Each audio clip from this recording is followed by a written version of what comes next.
Kilala mo ba ang cartoon character na ito? Kung hindi, panoorin muna natin ito. I'm Peppa Pig. This is my little brother George. This is Mummy Pig. And this is Daddy Pig. Peppa Pig. Sila po ang karakter ng Peppa Pig. Gusto niyo bang malaman ang dark story ng Peppa Pig? Pansanin nyo itong larawan na ito at doon sa may bahay na iyon, tignan nyo at may isa pang nakasungaw. Sino siya? Siya po ang totoong Peppa Pig. Simula po nang ipinanganak si Peppa ng kanyang mga magulang ay sakitin na po ito.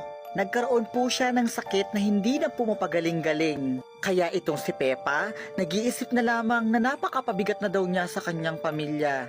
Lalo na sa kanyang ama. Hanggang isang araw, itong totoong Peppa ay